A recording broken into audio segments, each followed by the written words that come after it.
Now today let's start with chapter number 8, air, water and weather. In this chapter हम air के बारे में पढ़ेंगे, water के बारे में और weather के बारे में. आपको ये करना है weather को identify करना, ठीक है, और names लिखने हैं. यहाँ पे space दी है, उसमें आपको names है. Now air. Air is a mixture of gases. जो हमारा अर्थ है वो सराउंडेड है by a layer of air, जिसे हम एटमॉस्फेयर कहते हैं. और मूविंग एयर को क्या कहा जाता है? विंड कहा जाता है, ठीक है. A light wind is called breeze. It causes leaves to rustle, small flags to flap, and also causes bushes and small trees to sway. A very strong wind is called gale. It causes whole trees to sway. Branches break, tiles from the roof and the houses are blown away. और it also makes walking difficult. हमारे लिए walking भी क्या हो जाती है? Difficult हो जाती है. A stronger wind which can even uproot trees and cause damage to the building is called storm. And when a storm is accompanied by rain and thunder, जब storm के साथ rain और thunder दोनों आता है तो उसे क्या कहा जाता है? Thunderstorm. What causes wind to blow? देखो, when sun shine brightly, वो क्या करता है? Land को heat कर देता है. भाई land heat हो गया, sun की rays से क्या होगा? Land heat हो गया. फिर क्या होता है? इससे जो एयर होती है above it get heated up, और जो warm एयर होती है वो लाइटर होती है ठंडे से. तो जो warm एयर है वो ऊपर उठने लग जाती है, ठीक है. जो वार्म एयर होती है ना वो ऊपर की तरफ उठने लग जाती है, और जो ठंडी हवा होती है वहां से रश आउट करने लग जाती है. और इससे क्या होता है कि जो हवा विंड जो होती है वो है. अब हम बात करेंगे सी ब्रीज और लैंड. सी तो सी से चलती है, लैंड तो लैंड से चलती है, ठीक है. सी वाली तो सी टू लैंड और लैंड वाली land to sea. During the day the land gets warmer faster than water, ठीक है. भाई डे टाइम पे पानी से जल्दी गर्म वाली लैंड हो जाती है, ठीक है. और जब वो वार्म हो जाते हैं तो राइज करती है, और जो कूल एयर है वो सी के मूव्स टुवर्ड्स द लैंड. सी से किसकी तरफ मूव करती है? लैंड की तरफ. इसे क्या कहा जाता है? Sea breeze. अब लैंड ब्रीज की बात करते हैं. ड्यूरिंग द नाइट जो लैंड है वो हमारा ज्यादा जल्दी ठंडा हो जाता है पानी से. The air above the sea becomes warm and rise up. जो कूल एयर होती है from the land moves towards the sea, और इसे क्या कहा जाता है? लैंड ब्रीज कहा जाता है. Now weather. Weather is the condition of air, clouds, rain and sun of a place at particular time. Changes in weather. Changes जो हो रहे हैं weather में वो किसकी वजह से हो रहे हैं? sun की वजह से. The heat of the sun causes wind to blow and also causes change in the state of weather. Change in the state of air and water. तो change होता है उसे क्या कहा जाता है? weather कहा जाता है, ठीक है. कभी sunny है, कभी cloudy है, कभी rainy है, तो different weather होता है. Sun causes changes in the weather. We know that the part of Earth जो sun को फेस कर रहा है वहाँ डे होता है, और दूसरे पार्ट पे क्या होता है? नाइट होता है. And thus rotation of the Earth on its axis. जो रोटेशन होती है वो क्या कॉज करती है? Changing day and night. As we know that Earth revolves around the sun. One half of the Earth is close to the sun. और जो दूसरा हाफ होता है वो क्या होता है? दूर होता है. The part of Earth that is close to the sun वो गर्म होता है, और उस दिन क्या होता है? Longer days, ठीक है. और वो कौन सा सीजन होता है? Summer. The part of earth जो अवे होता है वो ठंडा होता है, इसमें जो डेज होते हैं वो शॉर्टर होते हैं, इसे हम विंटर कहते हैं. रिवॉल्यूशन ऑफ अर्थ से क्या होता है? आपके सीजन में change. In countries like India winter, summer and monsoon are the three main season. इनके बाद भी इनके बीच में भी जो सीजन आते हैं वो डे टू डे, और कभी कभी क्या होता है वेदर आर टू आर भी change. The sun causes wind to blow, और ये स्टेट ऑफ मैटर को भी चेंज है.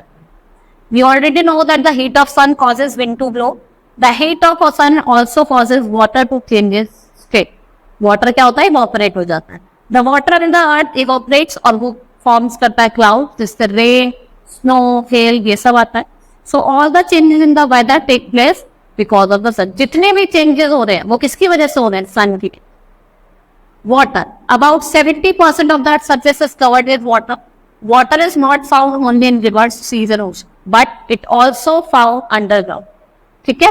Most of our body weight is made up of water, और water क्या होता है?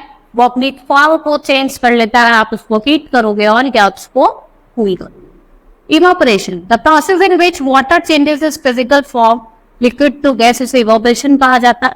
और water जो होता है वो evaporate करता है due to heat of the sun, और वो क्या फॉर्म करता है? क्लाउड्स. और जब क्लाउड्स बहुत ज्यादा भारी हो जाते हैं वो बारिश की फॉर्म में नीचे आ गए. Evaporation take place constantly in nature. जो रेट ऑफ एवोपरेशन होता है वो सेम नहीं हो। Condensation, the process of water vapour changing to liquid water. जब वाटर वेपर लिक्विड में चेंज होता है उसे क्या कहा जाता है? Condensation. And freezing, when the liquid water is cool to 0 degree Celsius और वो सॉलिड फॉर्म में होता है उसको आइस कहा जाता है। और जब हम वाटर को लिक्विड फॉर्म से सॉलिड फॉर्म में चेंज करते हैं उसको क्या कहा जाता है? फ्रीजिंग कहा जाता है। This is known as freezing. अब हम बात करेंगे वाटर साइकिल की। देखो, इवापोरेशन कंडेंसेशन की कंटिन्यूअस प्रोसेस है जो आपके नेचर में प्रिवेल कर रहे हैं, जिसे हम वाटर साइकिल कहते हैं। Water evaporates from the lakes, river, ocean and other water bodies और वो कंडेंस करते हैं एज रेन और स्नो। फॉग की बात करते हैं अगर when thick clouds of tiny drops of water forms just above the land और वाटर। ड्यू क्या होता है? जब water vapour in the air condenses और आप देखते हैं कि इवापोरेट्स, देखा ना, सुबह आप उठते होंगे तो पत्ते पे पानी होता है, तो वो ड्यू होता है। Frost, when it is very cold, dew or the water freezes into tiny white crystals, जिसे हम frost कहते हैं। Hail, when raindrop pass through a very cold region of atmosphere, they freeze और वो hail बन जाते हैं। ऐसे। Snow, some water vapor is suddenly cooled और वो froze हो जाता है into a tiny snow sheet, जिसे हम क्या कहते हैं? Snow कहते हैं। ये है आपकी snow। अब हम बात करेंगे impurities in water। The water in wells, river, lakes is not pure due to presence of impurities. Impurities, soluble impurities भी होती है और insoluble. Soluble impurities की अगर बात करें वो हमें दिखती नहीं है, जैसे आपका salt. Insoluble impurities जो हमें दिखती है, जैसे stick, mud या snow. इसके अंदर क्या होते हैं? Germs भी होते हैं। Insoluble impurities in water को हम separate कर सकते हैं different methods. जैसे आप sedimentation का method यूज कर सकते हैं, decantation का, filtration।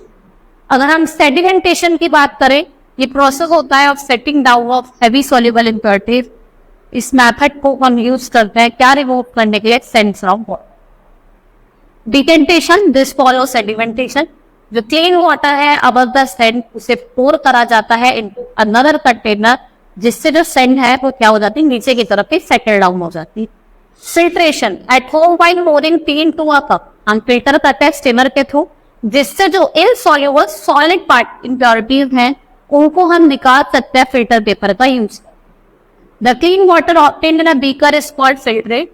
द इनसॉल्युबल इम्प्योरिटी जो left behind on the filter paper उसको क्या कहा जाता है? रेसिड्यू।